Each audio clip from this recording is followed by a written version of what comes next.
Instituto Mexicano del Transporte. Hola, ¿qué tal? Me da mucho gusto que me acompañen en este seminario IMT. A continuación vamos a hablar sobre la viabilidad del uso de recubrimientos metálicos para sistemas de protección catódica. El contenido de mi presentación platicaremos un poco sobre la introducción del tema, los objetivos del trabajo, la metodología, los resultados y unas conclusiones, ¿no? Bueno, iniciando la parte de introducción tenemos una estructura una estructura, una estructura completamente sana o recién fabricada. Esta no presenta ningún problema ni físico ni químico, ¿no? Porque se entiende que es una estructura recién fabricada. Incluso químicamente está protegido por una capa protectora, una capa de óxido, una película de óxido. Se ha calculado teóricamente su espesor de esta película. Esta película funciona como un sistema de protección para el acero cuando está embebido en estas condiciones, cuando está recién fabricado. Sin embargo, no todo el tiempo esto sucede o está de la misma manera. Al tener una estructura o estar expuesta en un ambiente con dióxido de carbono, con iones cloruros, o un ambiente biológicamente activo, pues empieza a suceder un proceso químico, ¿no? Un proceso de difusión principalmente a través del concreto. Como sabemos, el concreto es un material poroso. Entonces, a través de los poros empiezan a influir o a difundir los iones hasta tener contacto con la superficie del acero. En esta parte o en esta etapa se le conoce como la fase de iniciación, en la cual es únicamente el proceso de difusión de los iones agresivos hasta la superficie del acero. Una vez que los iones agresivos empiezan a reaccionar con el acero, entonces inicia el proceso de propagación, es decir, inicia un proceso de corrosión ya como tal. Este proceso de corrosión genera óxidos. Los óxidos que se generan son muy expansivos o son característicos por ser muy expansivos, que generan una presión interna dentro del concreto, aproximadamente 490 megapascales, según el reporte de bibliografía. Esto que genera, pues que se genere una presión muy alta y favorece la formación de fisuras. En el concreto, una vez con la formación de fisuras, pues los iones agresivos tienen camino directo, ¿no?, al acero, y el proceso de corrosión, pues, incrementa, ¿no?, o es más considerado. Para esto, diversos investigadores, existen diversas técnicas y métodos de protección y control de la corrosión. Para ello se encuentran desde métodos físicos, métodos químicos y sistemas de protección. Dentro de los sistemas de protección para controlar la corrosión, los más eficientes hasta el momento son considerados los sistemas de protección catódica por corriente. Sistemas de protección catódica, que a la vez se divide en dos: sistemas de protección catódica por ánodos galvánicos y sistemas de protección catódica por corriente impresa. ¿Cuál es la característica de cada sistema? Por ánodos galvánicos tenemos que se conecta directamente a un metal más activo. La desventaja de este método es que la protección del acero respecto a este material pues va a estar limitada a la capacidad de este material, ¿no? Cosa contraria que sucede con el sistema de protección catódica, en donde los electrones, la protección viene de una fuente externa, por lo tanto la capacidad para proteger a una estructura pues va a depender realmente de la fuente externa, ¿no? También se utiliza un ánodo de corriente impresa, un ánodo difusor, en el cual pues nos ayuda también para cerrar el circuito, ¿no? ¿Cuál es la ventaja principal de estos dos materiales? Pues de estos dos métodos, perdón, es de que pues es fácil de instalarlo, y el segundo pues requiere más instrumentación para la instalación de este método. La ventaja que resalta pues es su área de protección, ¿no? En ambos casos existe un cátodo y un ánodo. Cátodo se le llama a la parte del acero que se pretende proteger o se pretende controlar la corrosión. En ambos casos va a ser el acero. Para ambos sistemas el cátodo va a ser, ¿no?, donde va a ocurrir la reacción catódica. El ánodo, para este sistema va a ser este ánodo auxiliar o este ánodo de sacrificio, en el cual va a suceder la degradación de este metal. Y en este sistema pues va a ser un ánodo auxiliar, ¿no? ¿Qué se busca en este sistema? Que este material tenga alta durabilidad, es decir, que su consumo sea un consumo mínimo. Es normal que por el flujo de corriente, bueno, el material se empieza a degradar, pero que la degradación sea menor. Entonces, para esto existen diseños diseños o materiales diferentes para ambos sistemas, ¿no? Sin embargo, para este sistema que se considera el más eficiente, que se utiliza para proteger más área en campo, los materiales de fabricación de este tipo de ánodos son metales preciosos y óxidos y metales preciosos, los cuales hacen que el costo de este material se incremente mucho, por lo cual la aplicación o la implementación de esta técnica pues limita eso, el costo, ¿no? De ahí sucede pues en campo, las áreas a proteger son mediante mallas que se aplican mediante un tratamiento de superficie de la estructura a proteger. Se prepara y se aplica mediante una malla. Esta malla normalmente es de titanio con recubrimientos de óxido de iridio y de rutenio. Esto pues lo que implica es un alto costo de instalación de este método, ¿no? Y es cubierto con un mortero de reparación. Esto, pues como mencionaba anteriormente, pues los costos en proyecto pues se incrementan mucho, por lo cual limita su aplicación. De ahí, ¿qué es lo que realmente sucede, no? En este material o por qué funciona bien para estos sistemas, para estos medios. Primeramente, vemos que realmente las reacciones de interés para estos materiales es en la superficie, en la interfaz electrodo-electrolito, es decir, electrodo es la superficie de la superficie de la malla, la superficie del ánodo, y el electrolito es el medio en el que está inmerso, puede ser el concreto, o también puede ser el medio marino que está en el mar. Cuando estamos hablando de un medio libre de cloruros, pues el proceso que se da es la evolución del oxígeno, la descomposición del agua. Cuando estamos hablando de un medio con iones cloruros como un medio marino, pues se da la evolución del cloro. Entonces, son las reacciones principales que nos interesan que este material como ánodo auxiliar funcione, ¿no? Funcione dentro de las características que se piden para que este material sea considerado candidato a evaluar para este sistema, pues primeramente se pide que sea estable químicamente, es decir, que durante una reacción anódica y catódica no se vean procesos adicionales, que es lo que vemos aquí, que al realizar bueno, en esta parte no vemos un comportamiento diferente de la curva. Entonces, eso nos indica electroquímicamente que no hay una reacción de descomposición del metal, tampoco en la reducción. Eso nos habla de una estabilidad del material. En este caso, es evaluado en medio ácido. En el caso también se pide que el material, o uno de los requisitos es que este material a evaluar para este sistema es que tenga un área superficial considerable, una área superficial grande. ¿Por qué? Porque nos da mayor área y mayor área de reacción, de que suceda las reacciones de interés. Otro punto importante también es la morfología. ¿Cómo realmente está la superficie del electrodo? ¿Es una superficie lisa? ¿Es una superficie rugosa? ¿O es una superficie con una mezcla, ¿no? Tanto rugosidad como lisa, ¿no? Y de ahí todo esto influye para llegar a la conclusión que un material electrocatalítico para esto realmente es la influencia del material del electrodo o de la superficie del electrodo en la velocidad de reacción. Es decir, qué tan rápido puede generar esta reacción, descomposición del agua o del cloro. Entonces, con función en eso se ha planteado aquí en el instituto desarrollar materiales que sean capaces de generar esas reacciones y que sean a la vez económicos y se pueden aplicar a gran escala. Para esto la metodología en general que se sigue, pues primero es la obtención del recubrimiento, es decir, la síntesis, y en este caso es por vía electroquímica. Existen diferentes métodos para lograr este tipo de materiales, pero en este caso se decidió por la vía electroquímica.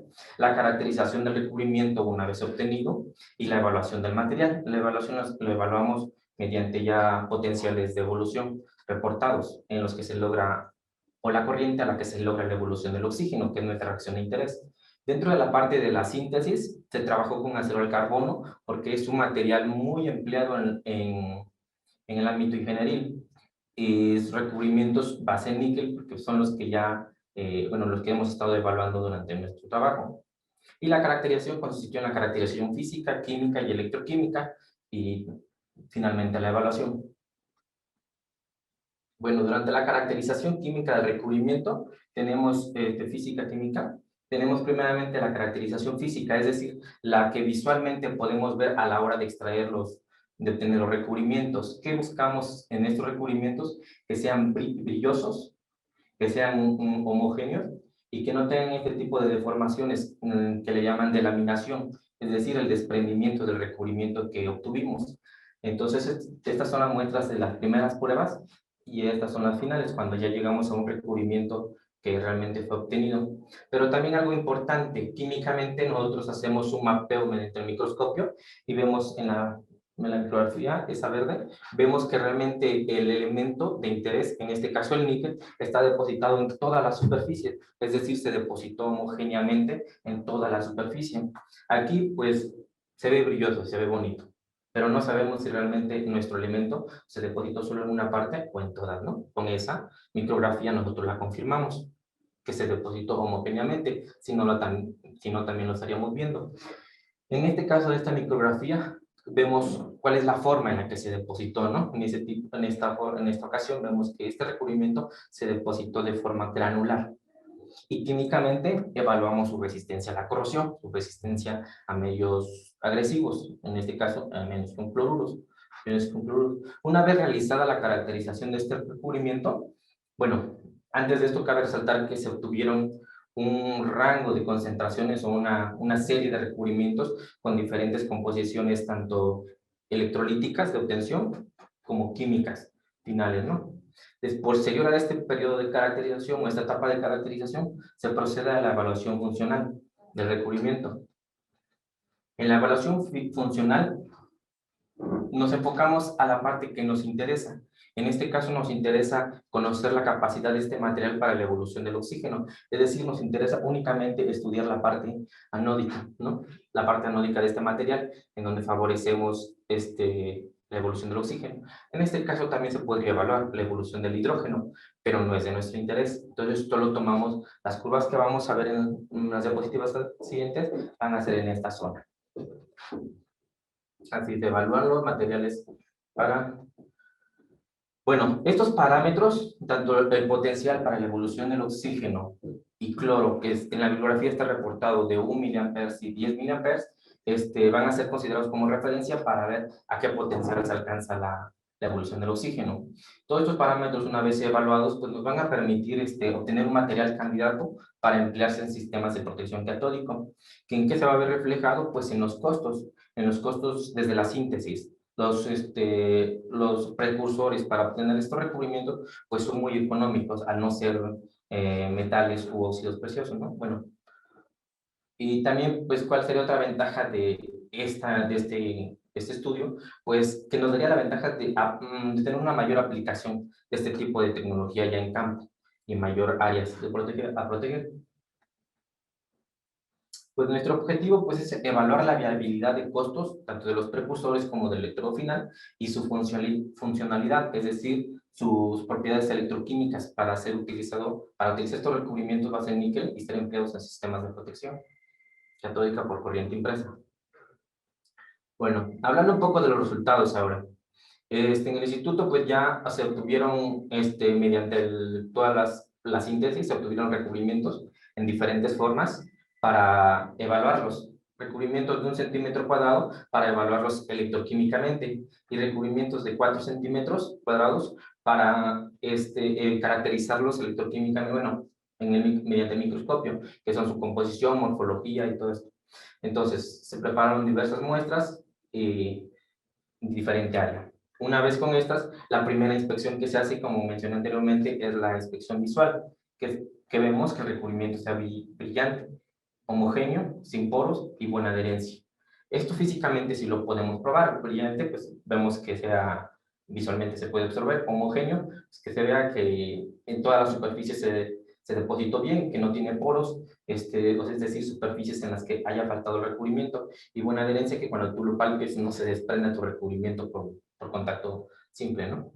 La caracterización, como son recubrimientos base en níquel, níquel, cobalto y boro, pues entonces va a haber una presencia de ambos elementos en el sustrato. ¿Qué es lo que vemos en esta micrografía? Primero vemos dos colores diferentes, ¿no? El color marrón, podría decirlo, es la presencia de cobalto. El color verde es la presencia de níquel. Entonces, ¿qué es lo que vemos primeramente? Que estos recubrimientos son ricos en cobalto y estos ricos en níquel. bueno, a excepción de este, que pareciera tener una mezcla de ambos, ¿no? Entonces, vemos primeramente la morfología, recubrimientos lisos y con morfología granular. Aquí es lo mismo, una morfología granular, pero un recubrimiento rico en níquel. ¿Esto en qué va a cambiar? En que las propiedades finales, tanto de evolución de oxígeno como resistencia a la corrosión, van a ser diferentes, al tener una morfología diferente, porque la superficie o la interfaz en la que sucede la reacción no es la misma, ¿no? Entonces, incluso aquí tenemos una morfología hojuela, tipo, bueno, sí, tipo arroz, ¿no? La morfología hojuela. ¿En qué va a influir eso? También en las propiedades finales del recubrimiento. Una vez caracterizado estas, bueno, tanto física como químicamente el recubrimiento, pues se procede a la evaluación química. ¿En qué consiste la evaluación química? En evaluar las muestras que obtuvimos, pero bueno, esta es una celda diseñada para pruebas de corrosión. Se prepara un medio con cloruros al 3%, 3.5% en peso en sal, y se expone la muestra. Se pone únicamente 1 centímetro cuadrado de la muestra para controlar el área. Entonces, se expone en este medio y se evalúa la resistencia a la corrosión pueden ser mediante imperancia, mediante técnicas de polarización. En este caso utilizamos técnicas de polarización. Entonces, ¿qué es los resultados que se obtuvieron acá? Solo presento algunos, no toda la tabla de resultados.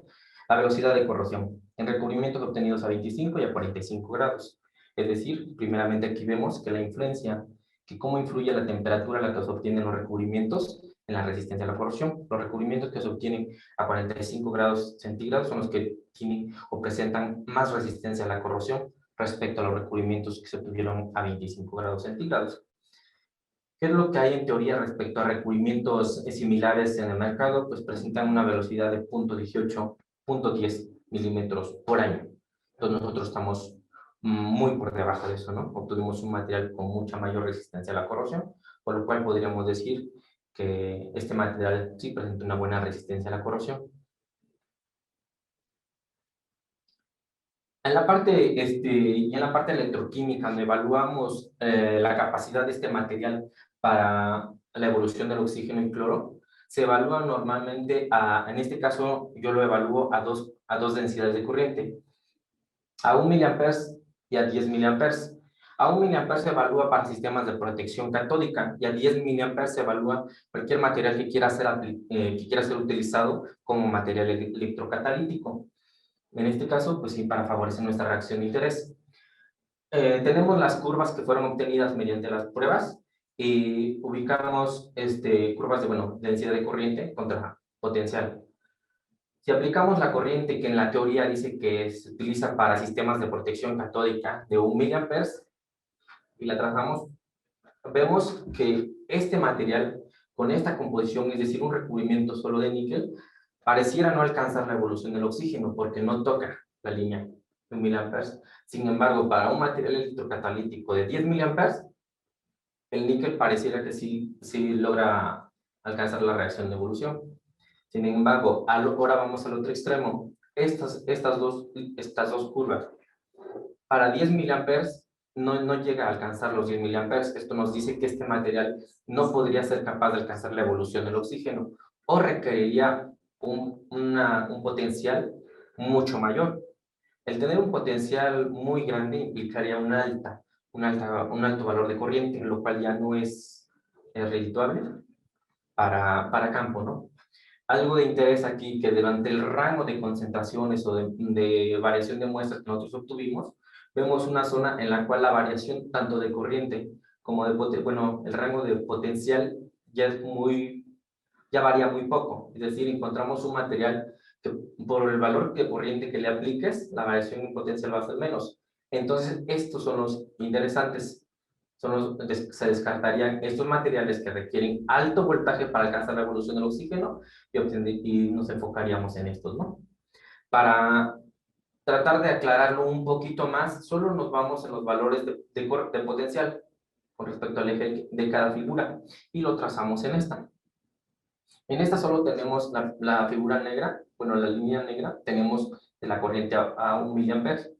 Es decir, aquí vemos una variación Cuando vemos recubrimientos con esta composición, digamos, ya empieza una oscilación menor, es decir, las variaciones en el baño, tanto de deposición como composición del elemento, del electrodo, ya no influyen mucho en las propiedades finales del recubrimiento, cosa que también sucede a 10 miliamperes cuando se prueba en general para un material electrocatalítico.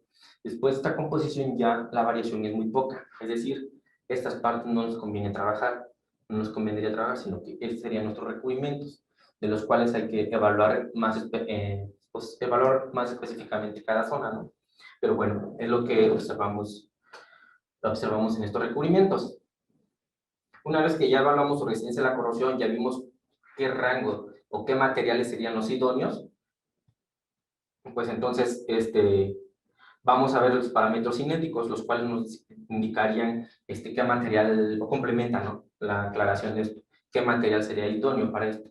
¿Qué nos dice la teoría? Que valores inferiores a 80, 100 milivolts, inferiores a esto serían buenos materiales. Aquí tenemos los valores dependientes, en los cuales vemos, sí vemos alguno bastante elevado, es lógico, algún material sintetizado no iba a cumplir con las características que requerimos, ¿no? Sin embargo, vemos que la mayoría de materiales cumplen al tener valores de potencial incluso menores a 90 milivolts. Las densidades de corriente pues están muy similares a lo reportado para materiales ya existentes en el mercado. ¿Cómo sabemos esto? Porque lo comparamos con materiales evaluados o ya existentes en el mercado. En este caso les presento la misma figura, pero para materiales que ya existen en el mercado. Para la evolución del oxígeno, vemos en la curva azul, para materiales de óxidos de iridio, vemos que alcanza la evolución del oxígeno a un valor de volts de 900 milivolts aproximadamente, o 0.9 volts. Sin embargo, para el material de recubrimientos tipo níquel en el mercado, los alcanza en un potencial de aproximadamente 1.25, 1.3, ¿no? A 1.25 aproximadamente los valores, en donde se alcanza con estos materiales. Sin embargo, los que nosotros sintetizamos,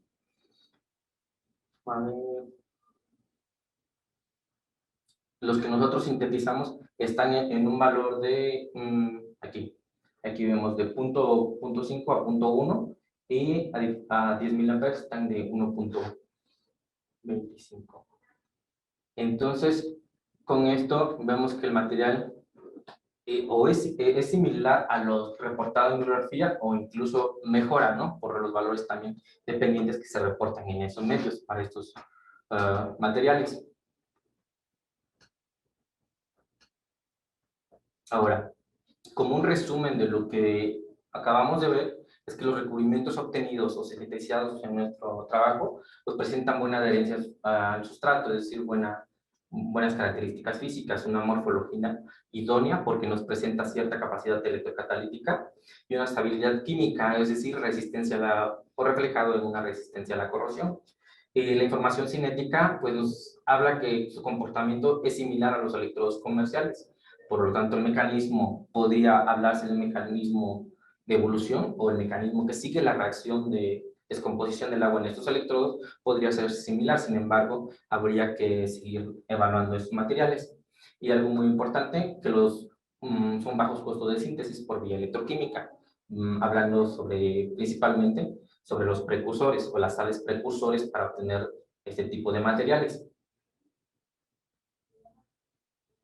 Y pues nuestra conclusión sería que los materiales sintetizados base níquel presentan buenas propiedades físicas, químicas y electroquímicas para ser considerados materiales candidatos que favorecen la reacción de evolución del oxígeno, siguiendo un mecanismo similar al de los óxidos y metales preciosos. Y pues mi parte es todo. Cualquier comentario o dudas o contacto, pues aquí tienen el teléfono, mi extensión y mi correo. Instituto Mexicano del Transporte.